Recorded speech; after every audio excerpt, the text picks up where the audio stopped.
여러분 반갑습니다.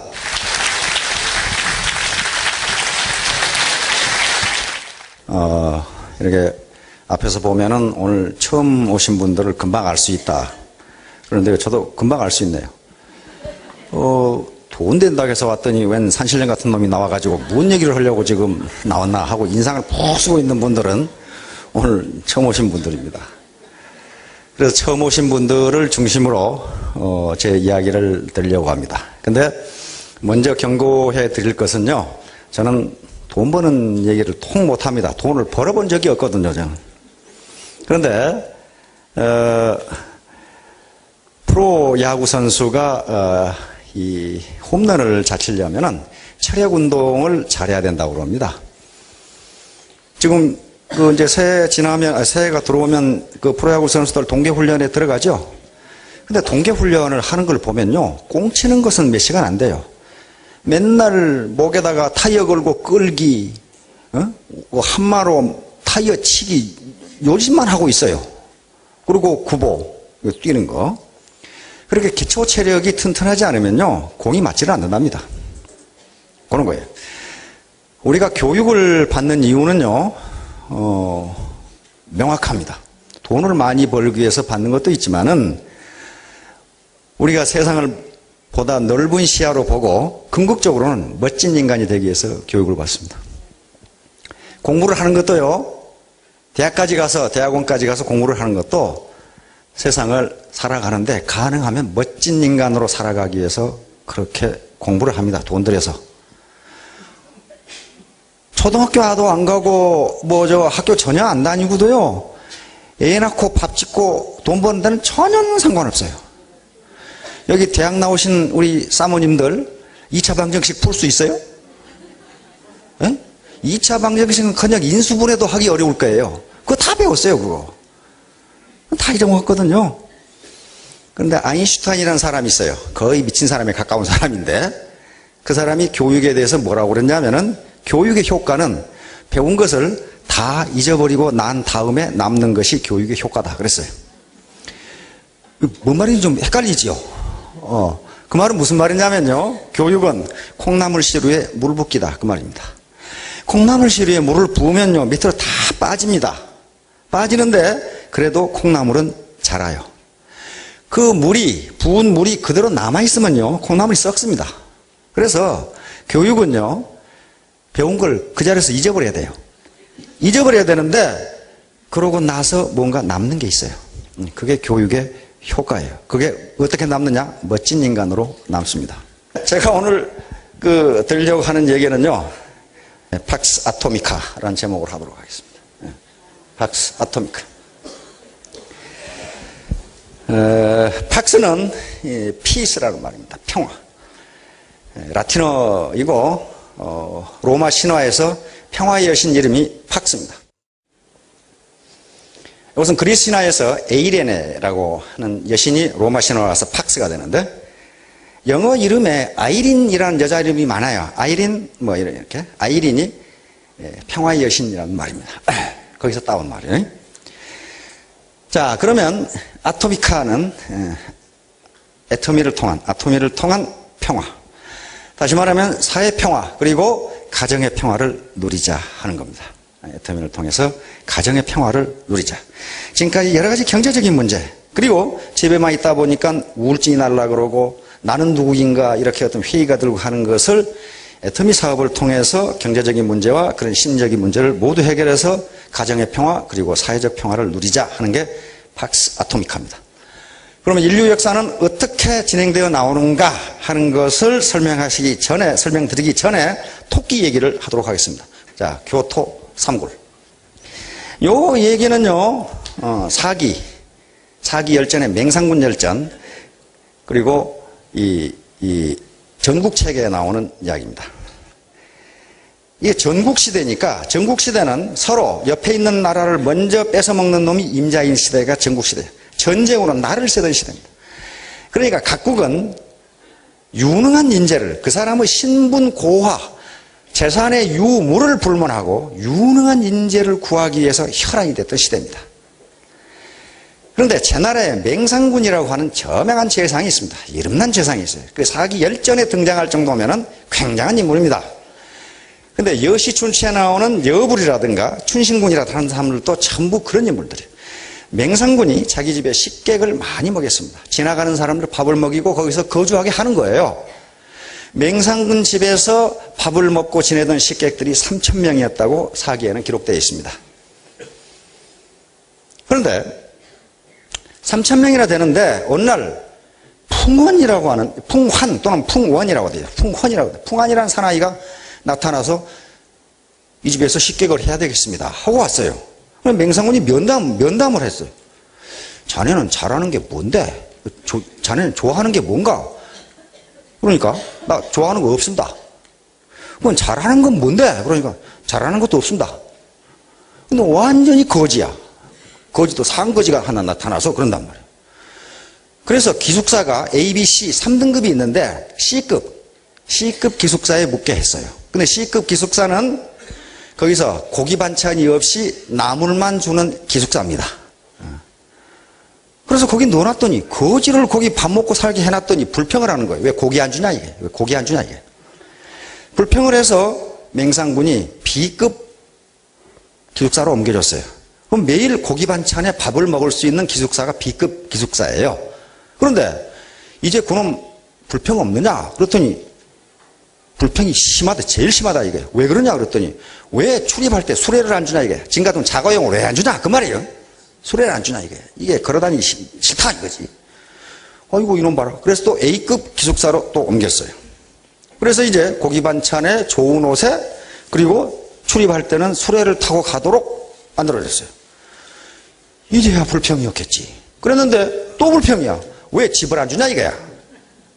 그래서 이놈이 무슨 사정이 있는가 보다 하고 조사를 해봤더니 그 노모가 살아계시는데 가난하게 살고 있어. 집도 없이. 그래서 그 노모의 집을 지어주고 식량을 충분히 대주고 했더니 불평이 없어졌어요. 그렇게 해서 몰래 그냥 그럭저럭 저 식객이 3,000명인데 그놈이 어떻게 지내는지 어떻게 알겠어요 그 거지가. 그런데 1년 뒤에 어떤 일이 있었냐면은 이 맹상군이 3,000명이라는 식객을 먹여 살려야 되니까 시급으로 설이라고 하는 땅을 시급으로 받았습니다. 시급으로 받는다는 것은요, 우리 과거 조선왕조도 그렇게 했습니다. 이 대신들에게, 공신들에게 땅을 나눠주죠. 땅을 나눠주면 땅의 소유권을 주는 게 아닙니다. 이 땅은 누구 거예요? 왕의 땅입니다. 왕. 보천지하의 막비왕토라고 그랬어요. 그래서 조선 천지는 전부 다 왕의 땅이에요. 소유권은 왕에게 있어요. 그러면 공신에게 경기도에 어디 땅을 준다. 그 말은 땅의 소유권을 주는 게 아니고요. 거기서 나오는 세금을 네가 받아먹어라. 그 말이에요. 그게 수조권이라고 하는 권리예요. 그랬듯이 맹상군에게도 시급을 줬는데 여기 백성들이 내는 국가에 내는 세금을 국가에 주지 말고 네가 받아먹어라. 그게 시급이에요. 근데 거기서 나오는 쌀만 가지고는 돈만 가지고는 3,000명을 먹여 살릴 수가 없으니까 맹상군이 그 땅에다가 고리대 돈놀이를 했어요. 돈을 빌려주고 이자를 받는. 근데 그 빌려간 백성들이 돈을 안 갚아. 그래서 누구 가서 돈 좀 받아오라고 그러니까 1년 뒤에 이 풍한이라고 하는 사나이가 내가 받아오겠다 이게. 내가 받아오겠다.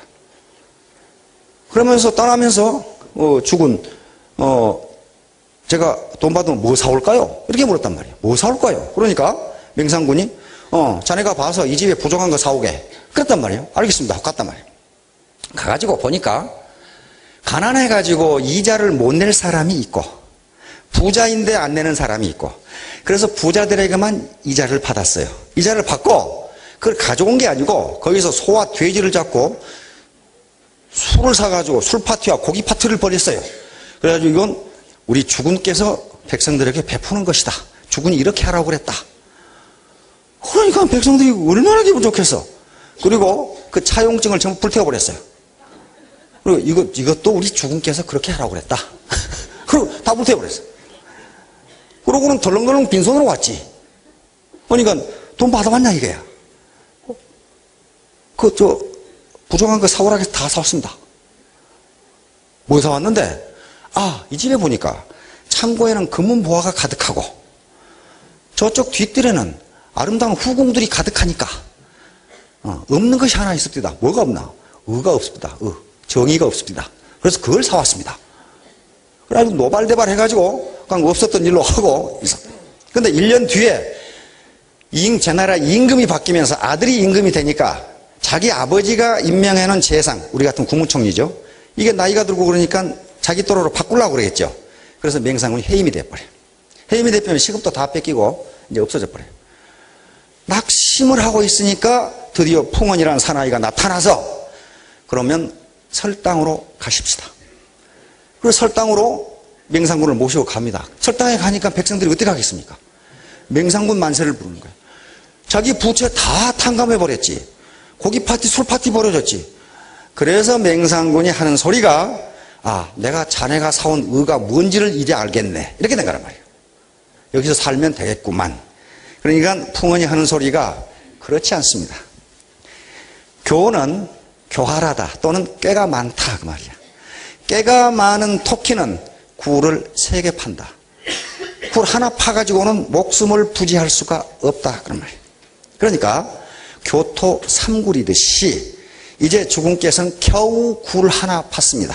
이 굴 가지고는 주군께서는 높은 베개를 베고 주무실 수가 없습니다. 다시 말하면 언제 죽을지 모른다.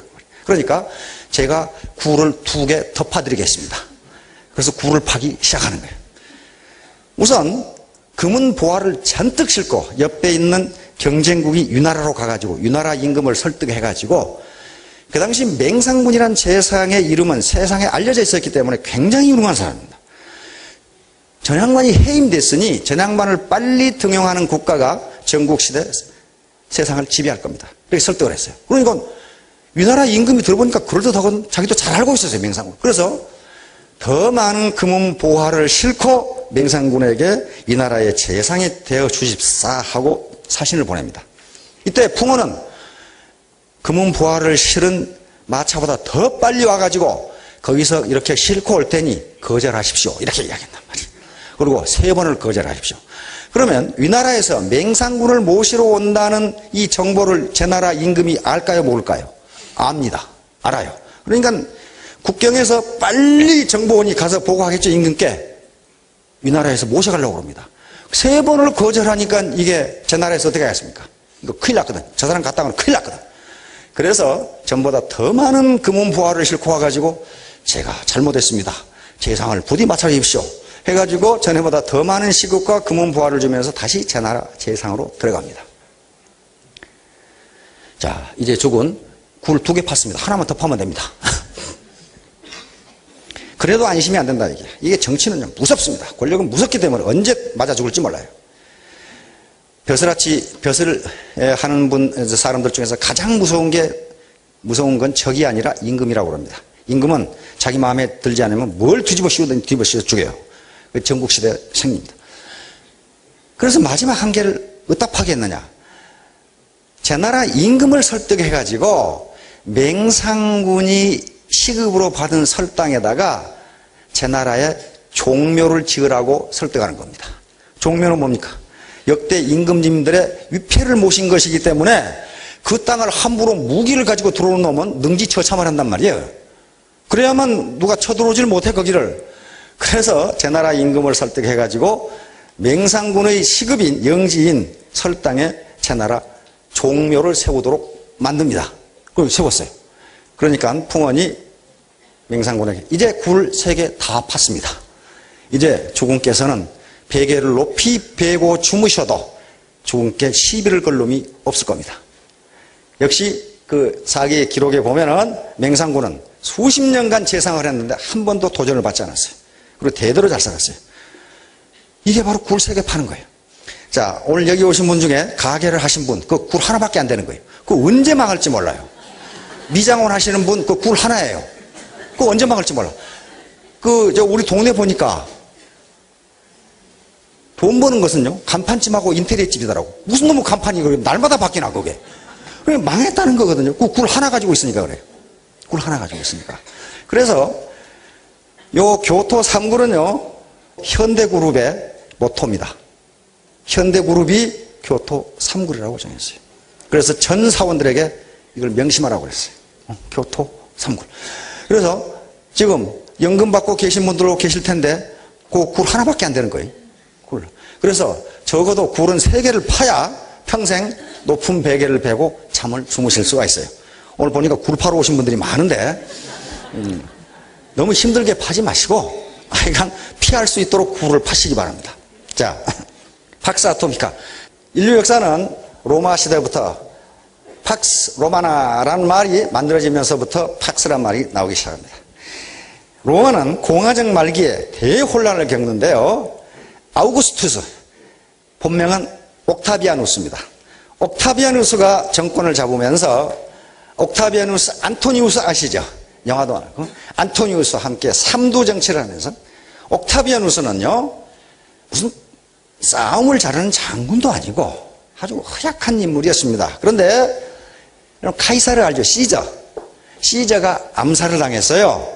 브루투스라든가 카시누스에게 암살을 당하는데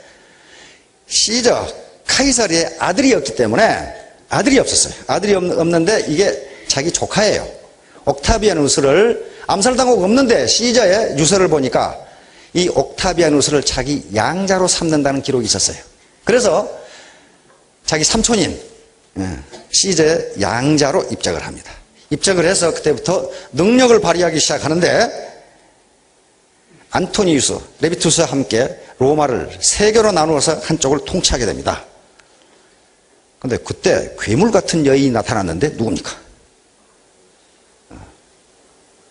클레오파트라. 이게 여자가 너무 이쁘면 괴물이에요, 그거.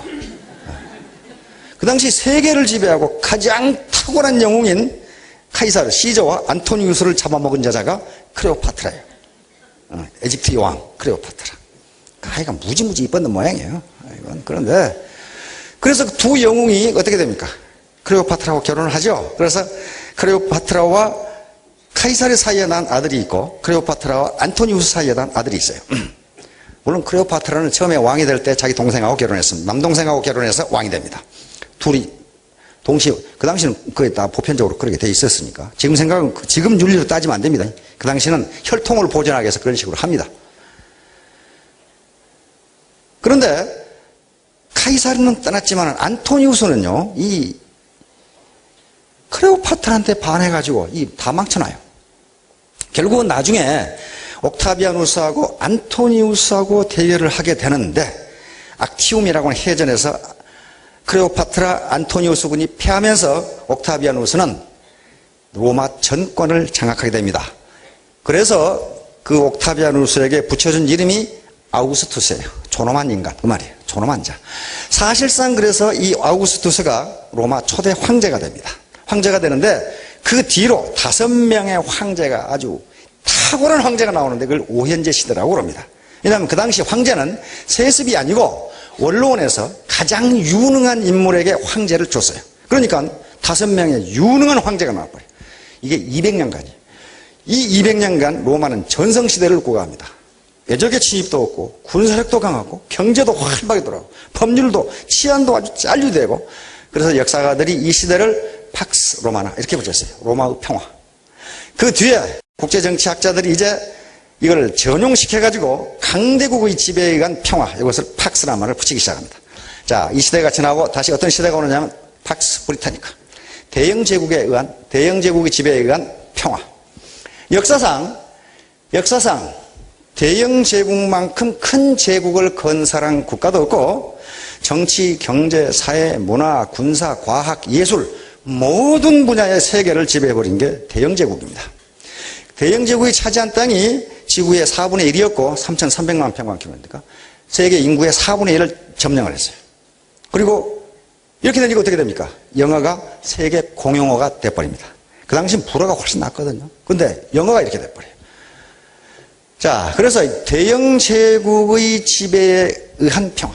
가장 전성시대가 1815년부터 1914년. 1815년은 영국의 웰링턴 장군이 워털루에서 프랑스 나폴레옹군을 격파한 그 해입니다.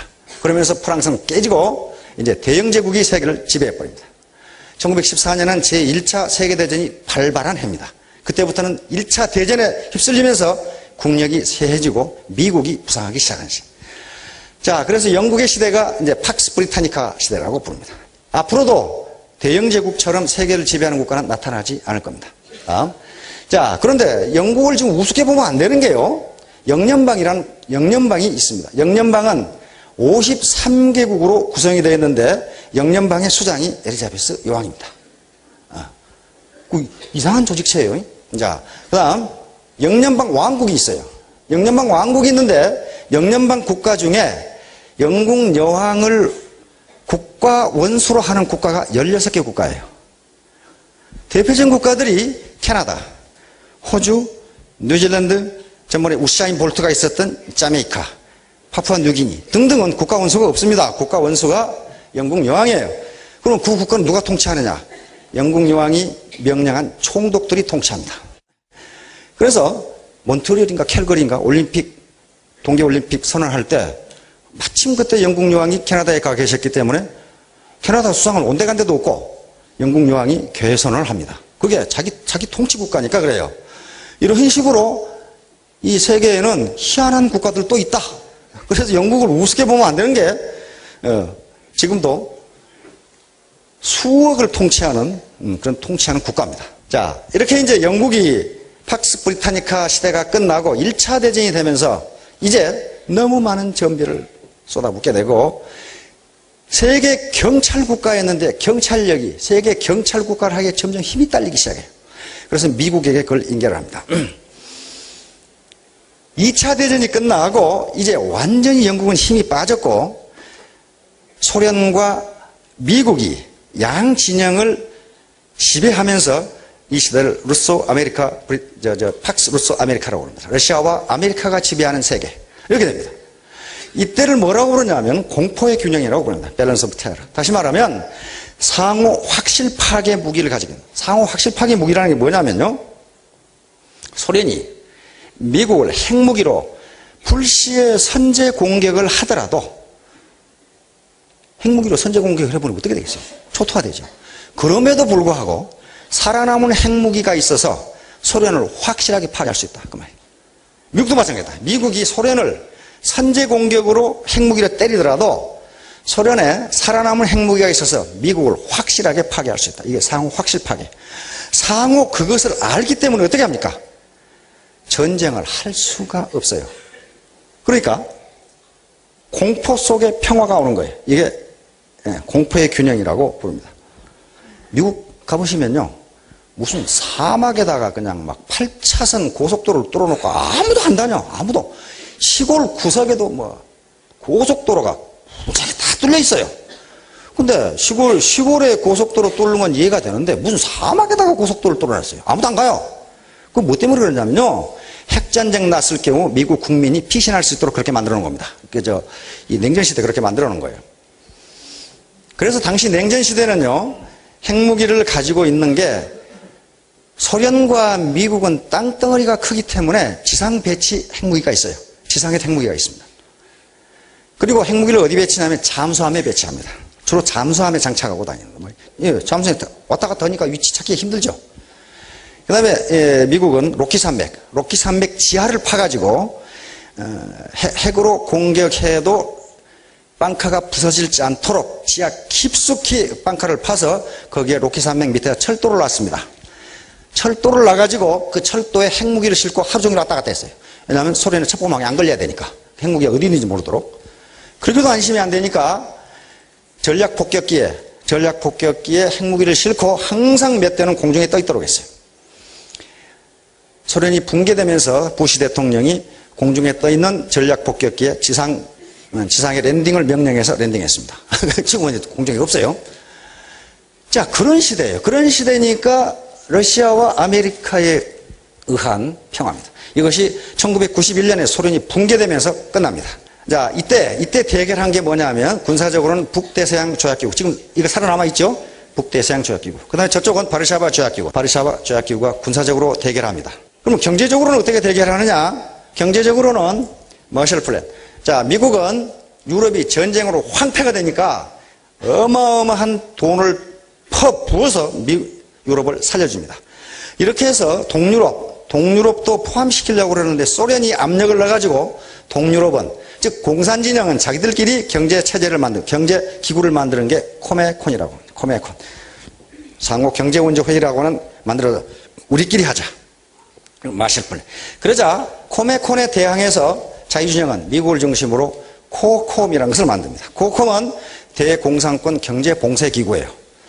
따라서 이 당시에 냉전시대에 우리가 수출을 할 때 아무렇게나 수출을 하는 게 아니고 코콤의 규제를 받습니다. 즉 코콤에서 이건 수출해도 되고 안 되고 그렇게 되는 거예요. 자, 그런데 이 코콤의 규제, 지금 북한에 미사일 만들었죠. 미사일 썼죠. 이건 코콤에 의해서 다른 나라에 수출 못하게 돼 있는데 전부 밀수로 한 겁니다. 밀수로 코콤 규제를 위반하고 일본의 회사들이 팔아먹었다는 게 불통이 났어요. 일본의 회사들이 중국에 팔아서 중국에서 북한으로 그 부품이 흘러들어갔다 하는 걸. 도시바사 공작기계라는 말은요, 당시 냉전시대에 소련의 잠수함이 핵탄두를 장착하고 어디에 있는가 하는 것을 미국의 잠수함이 먼저 파악했어요. 그럼 누가 이기겠어요? 미국이 우위입니다. 왜냐하면 소련의 핵잠수함에서 이 스크루 돌아가는 소리가 좀 세게 나요. 그래서 소련의 핵잠수함이 어디 있는가 하는 것을 미국의 핵잠수함이 금방 파악했어요. 그런데 어느 날 갑자기 미 정보부가 알아낸 것은 소련의 잠수함이 미국의 잠수함의 위치를 더 빨리 안다는 사실을 알아냈어요. 그럼 어떻게 됩니까? 자유세계가 발칵 뒤집혔습니다.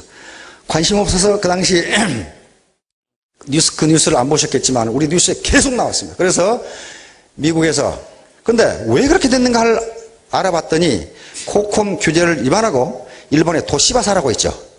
일본 도시바사가 핵잠수함의 스크루를 소리가 나지 않도록 깎는 기술을 가지고 있었는데 그 공작기계를 소련에 팔아먹었어. 그래서 소리가 안 난 거예요. 그래서 미국에서 도시바사 제품 불매운동이 일어난 겁니다. 그러니까 기업의 이윤 동기는요, 핵무기를 때려 맞건 말건 나는 상관없다. 난 돈만 벌면 그만이다. 그렇게 되는 거예요. 이렇게 해서 결국은 코메콘이 1991년 소련이 붕괴되면서 코메콘이 붕괴가 됩니다. 그러면 북한이 언제부터 굶기 시작했어요? 1995년부터 고난의 행군이 시작됩니다. 먹을 게 없었어요. 왜냐하면 코메콘의 붕괴입니다. 코메콘에 의해서 소련과 중국이 그 당시 중공이라고 그랬죠. 북한에 무상으로 원조를 무지무지 했어요. 기계라든가 그 다음에 에너지, 특히 석유, 그 다음에 식량. 그런데 코메콘이 붕괴되면서 북한에 대한 원조가 하루아침에 증가돼요. 그래서 그대로 무너져 버린 거예요. 자, 그렇게 해서 이제 팍스 아메리카나 시대가 계속됩니다. 이제 미국의 시대예요. 미국은 우리가 미국 그러지만 통상 영어로는 아메리칸 엠파이어 그럽니다. 미제국 이렇게 부릅니다. 엠파이어도 그 당시 대영 제국 다음 가는 파워를 가지고 있는 국가가 미국입니다. 그런데 이게 혼자 세계의 패권을 장악하고 있는데 느닷없이 2001년에 세계 무역센터가 테러를 당해서 무너져 버려요. 그러면서 부시 정부는 이제 테러와의 전쟁을 시작해서 2001년에 아프가니스탄 그리고 이라크를 침공해서 전투를 벌이기 시작합니다. 이렇게 되니까 계속적으로 전비는 나가지 수출은 안 되지 예산은 많이 나가지 그러니까 소위 쌍둥이 적자에 시달리게 됩니다. 무역 적자와 재정 적자입니다. 이걸 감당할 길이 없어요. 자, 이러면서 이제 미국의 시대가 가고 뭐가 올 것이다? 중국의 시대가 올 것이다. 이걸 팍스 세니카라고 부릅니다. 팍스 세니카. 지금 고대 중국은요, 동아시아의 패권 국가였습니다. 그렇죠? 이 당시 한나라, 당나라, 송나라, 원나라, 그 명나라, 청나라. 그런데 이 당시에 동아시아의 패권을 장악하고 있는 중국을 팍스 세니카 이렇게 불렀는데 그 뒤에 이제 근대에 와서는 일본에게 패권을 뺏기게 됩니다. 태평양 전쟁 하면서. 그래서 그 시대를 팍스 자포니카 그렇게 부릅니다. 일본의 지배에 의한 동학평화. 자, 그런데 중국이 과연 세계를 지배할 수 있느냐?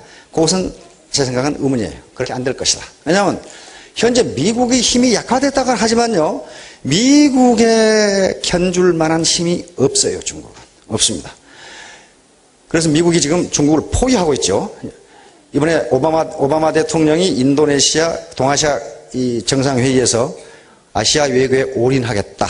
그렇게 선언을 했고, 거기서 남중국의 이제 영유권 분쟁, 남사군도와 서사군도 거기에 석유가 무지무지하게 있으니까 중국이 군사력으로 그걸 지배하려고 하자 미국이 개입하겠다는 의도를 분명히 했습니다. 다시 말하면 영유권 분쟁을 하고 있는 필리핀과 해군 합동훈련을 하고 가장 첨예하게 대립하고 있는 베트남과 해군 합동훈련을 시작했어요.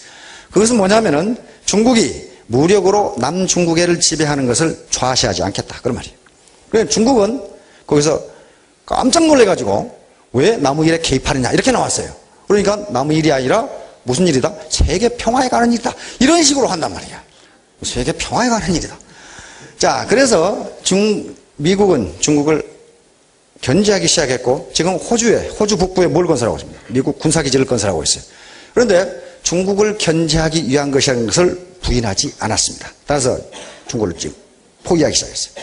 그러면서 중국이 유일하게 인도양으로 갈 수 있는 길이 미얀마, 옛날 버마라고 하는 형편없는 국가인데 인권 탄압국으로 부패지수 세계 꼴찌입니다. 가장 부패한 나라인데 거기를 힐러리 장관이 방문했죠. 다시 말하면 버마까지 끌어들이게 되면, 미얀마까지 끌어들이게 되면 중국은 완전히 포기가 됩니다. 그래서 EU와 미국이 중국의 세계 지배를 좌시하지 않을 것 같다. 왜냐하면 나토라는 것이 살아있어요. 나토. 카다피가 말을 안 들으니까 어떻게 됩니까? 뒤지게 두드려 패가지고 다 뺏어버리죠. 함부로 EU와 미국을 건들면 안 됩니다. 싱가포르의 이광주 수상이 지금 차기 지도자로 중국의 이 각광을 받고 있는 시진핑이 싱가포르를 방문했죠. 이광주 수상이 싱가포르 시진핑 수상에게 말했습니다. 앞으로 30년간 미국에 노라고 말하지 말라 그랬어요. 노라고 말했다가는 뒤지가 얻어맞는다. 그 말이에요, 지금. 그만큼 미국은 셉니다, 지금. 자, 지금 세계 경제력이 어느 정도 되는가 봅시다. 1등은 어디예요? 역시 미국입니다. 14조 5,266억 달러. 요건 미국 달러화 명목 GDP니까 시장 환율, 국제 외환 시장에서의 시장 환율로 계산한 겁니다. 2등이 일본, 중국, 3등 일본, 독일 이렇게 됩니다. 그렇죠? 대한민국은 어디 있습니까? 15등 1조 145. 어마어마한 국가입니다.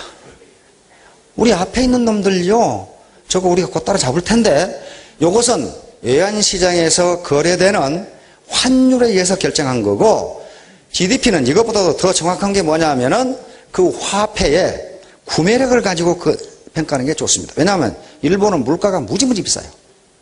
같은 오뎅 하나인데 우리나라에서 먹는 것이 더 맛있는데 비싸긴 일본 고기도 비싸요.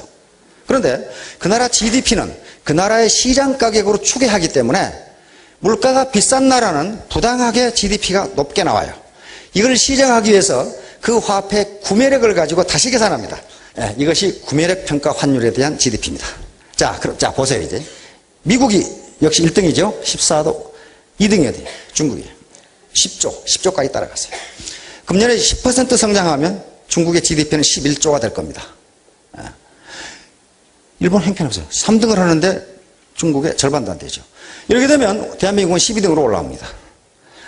1조 4,661억 원. 무지무지한 겁니다. 우리 국민들이 얼마나 밤낮없이 뛰는가 하는 것을 알 수가 있어요. 아마 서양 사람들 우리나라 경부고속도로를 보면 놀래 자빠질 거예요. 저놈들은 잠은 언제 자나 그럴 거예요. 밤새도록 차가 다녀. 어떻게 말이에요. 응? 이게 캐나다, 인도네시아까지가 1조를 넘어가는 국가고 그 다음부터는 1조가 되지 못합니다. 그렇죠? 그런데 우리가 1조 4,661억이니까 멕시코를 금방 따라갈 수 있을 것 같아요. 이태리가 지금 빌빌거리고 있으니까 조금만 잘. 그러나 우리가 또 빌빌거리면 안 되죠. 죽어라고 따라가면 따라가. 이제 2조는 프랑스까지입니다. 2조 달러를 구가하는 국가가. 자, 그러면 이제 우리가 팍스 코리아로 가야 되겠죠. 근데 우리나라 국토 영토 넓이가 너무 좁아서 이게 세계를 지배하기는 조금 그래요. 머시기하죠. 거시기하죠. 그런데 통일한국은 그렇지가 않습니다. 대영 제국의 영국 본토가 24만 평방킬로미터예요. 그런데 남북 통일되면 22만입니다. 그러면 굉장한 강대국이 돼요. 인구도 영국이 지금 한 6천만인데 남북 하면 7천만이 넘어요. 그렇다면 강대국이 될 수가 있습니다. 강대국이. 그런데 그것 가지고 세계를 다 지배하지 못합니다. 앞으로 팍스 시니카는 저는 기대할 수 없다고 봐요. 중국이 워낙 부패하고 민도가 낮아요. 세계 국제 투명성 기구에서 그 나라 부패 지수를 매년 발표합니다. 중국은 10점 만점에 3.6점밖에 안 돼요. 그러니까 100점 만점에 36점이라 그 말이에요. 그렇게 부패했어요. 그런데 그놈의 부패 지수가 개선될 여지가 전혀 없어요. 그럼 우리 대한민국은 나으냐? 별로 나지도 못해요. 국제투명성기구가 지금 계속 발표하는데 대한민국의 부패도가 점점 심해지는 걸로 조사 발표해요. 그게 지금 가장 절망적인 거예요. 지금 현 정부 들어와서 계속 부패가 심해져요. 부패가 보통 심해집니다. 그게 가장 큰 문제인데 그건 국제투명성기구가 그렇게 발표했다 그 말이에요. 자, 그래서 이제 앞으로는 대영 제국이나 또는 미국처럼 정치, 경제, 군사, 문화, 과학, 학문, 음악 모든 면에서 세계를 지배하기는 힘들다. 그러면 어떤 특정 분야에서 세계를 주도할 수 있다. 그래서 팍스 코리아나가 가능하다 그 말이에요. 자, 우리 한류가 그걸 보여줬어요. 그렇죠? 그 다음에 현재 K-팝도 그걸 보여주고 있고 최근에 음식과 디자인, 패션도 한류가 지금 흘러넘치고 있다 그 말이에요. 그러니까 그 뭐예요? 큰 공장이나 많은 자원을 들이지 않고 우리 몸뚱아리를 가지고 하는 것으로 세계를 지배할 수 있다. 그럼 세계를 지배할 수 있다. 우리 원더걸스나 소녀시대처럼 그렇게 일본이나 미국 사람들 그렇게 춤 못 춥니다. 그 5년간 연습해야 되는데 개인주의 사회에서 어떤 미친놈이 그 5년간 연습을 합니까 그걸? 그거 못해요. 알아도 못해 알아도. 우리는 유교주의적 집단적 정신이 있어요. 그게 가능한 거예요. 자, 그래서 팍스 코리아나로 가야 되겠다. 그래서 이것도 가능하다 그 말이에요. 팍스 아토미카. 우리 유통업이라고 하는 게 우리 지금 월마트, 까르푸 들어와서 어떻게 했습니까? 우리 업체하고 경쟁해서 져서 나갔어요. 그렇죠? 월마트 같이 큰 회사도 우리가 이길 수 있다 그 말이에요. 이길 수 있다. 스타벅스 들어오는 바람에 우리 다방 마담들이 갈 곳이 없어져 버렸죠? 다 망해가지고. 다 망해가지고. 그러다가 어떻게 됐습니까? 우리 토종 카페 벤에 밀리고 있죠? 밀리고 있어요. 다시 말하면, 그래, 우리도 한번 해볼까 했을 때 이길 수 있다.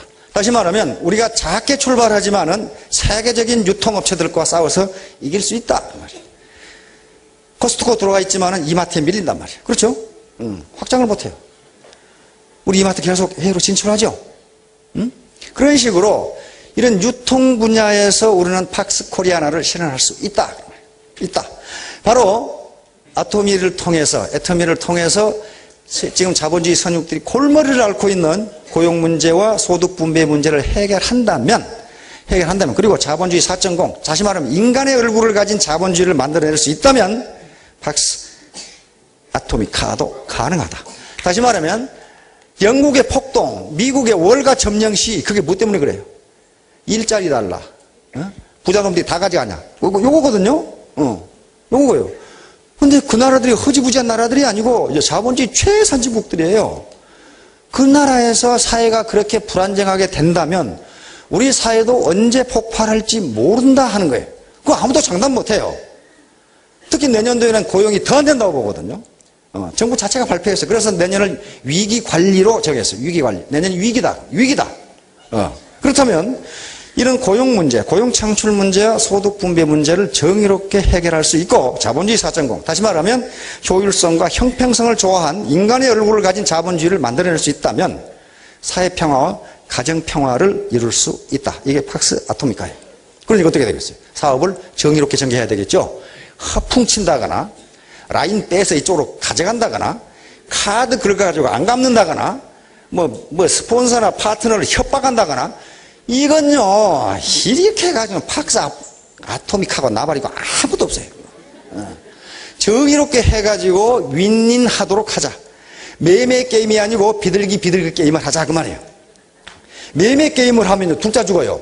뭐냐 너 죽고 나 죽자 이렇게 나오면 어떻게 되냐면 이게 매매 게임이에요. 이게 치킨 게임이란 말이에요. 너 살고 나 살자 이렇게 된단 말이에요. 너 살고 나 살자. 그래서 우리가 위닝 게임, 상생 게임을 하면요 이 기회에 굴도 2개 더 파고 지금 여기까지 살아서 걸어오신 것 보니까 굴 하나는 전부 가지고 계신 것 같아요. 그렇죠? 굴 하나는 가지고 계시는데 크게 안심이 안 된다는 거죠. 내년이 위기니까. 그렇다면 굴 하나 더 파시고 상호 협력에 의해서 위닝 게임을 하면은 모두 우리 팍스 아토미카 다시 말하면 사회의 평화와 가정의 평화를 누릴 수 있을 것으로 그렇게 믿습니다. 자, 강의 마치도록 하겠습니다.